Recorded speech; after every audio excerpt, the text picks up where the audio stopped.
mga ka-IT. May bago akong isi-share sa inyo. Alam ko marami pa rin sa atin mga ka-IT diyan hindi pa kabisado kung paano gamitin ang pang-reset natin ng mga Epson printer.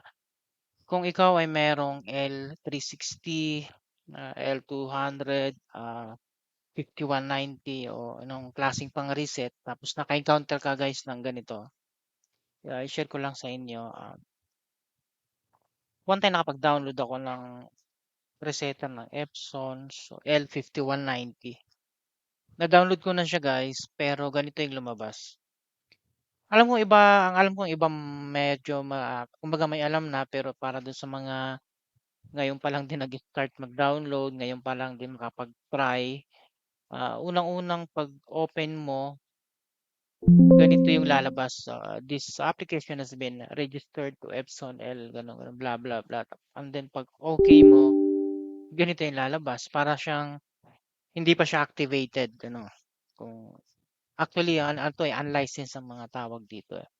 Yung ginagawa lang natin dito, guys, i-open lang natin itong WLGen Epson 1 L5190 para siyang resetter ng ano niya ng license. So, yan na natin. Run as administrator natin. And then, i-minimize natin to para makita natin pareho. So, itong W license na nakatutok kayo ng mouse ko, kailangan to para ma-activate mo yon. And then, mag-open naman tayo ng license generator dito sa bandang kaliwa. And then, license manager. Dito natin siya input yung bagong license tayo. So, ang gagawin mo lang, i-create ka lang dito, mag-add ka lang ng license. So, lalagay mo ng pangalan. Like, kahit anong pangalan, wala naman din problema. So, home user. Like, ayusin lang natin. Tapos, yung company natin, home lang din. Kahit di mo naman lagyan siya. Yung hardware natin, eto na yon. Kokopyahin mo na to. 3, 4, medyo may ano lang. Mabusisi lang kasi pagka nagkamali ka, parang hindi siya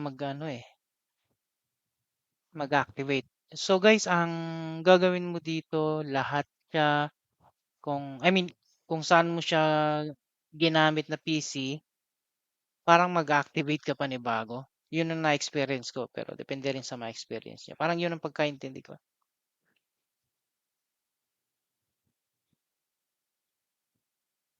Isahin lang natin, medyo nagkamali pa nga ako pag-type. Medyo malabo na rin yung mata. 888 and F3 5 5E. Aha. Tapos E290.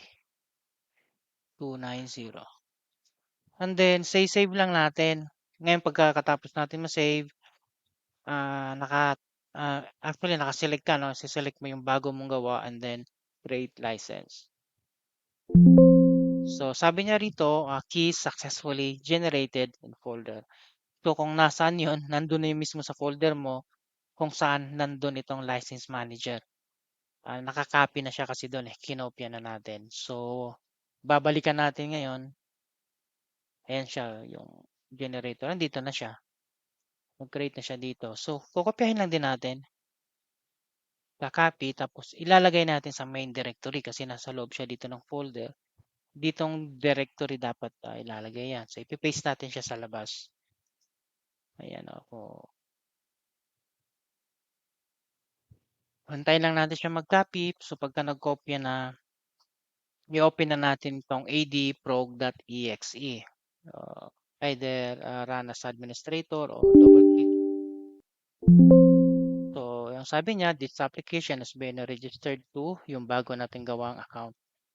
And then lalabas na. Lalabas na yung ano niya.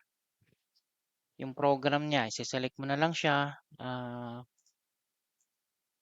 Magse-select ka dito. Actually, wala naman tayong printer talaga na naka-connect na yung mismong model na to na 5190. But yung concept kasi na para magamit mo siya, ma-activate kasi hindi ito lalabas pagka hindi mo na-activate yung serial na yun. So mag-a-apply siya dun sa mga klase ng printer na katulad ng 360, 220, yung mga latest na mga Epson na nangangailangan ng ganitong klaseng almost similar dito sa resetter na to. So ganun lang yung pag-activate guys. Sana nakatulong sa inyo sa mga bago pa lang, mga ngayon pa lang naka-experience na mag-reset ng on its own, ano, 'di ba? Parang do it by yourself, parang ganun, DIY. So, pag may mga tanong-tanong tayo guys, message lang kayo, no? Baka sakali makatulong. Salamat guys.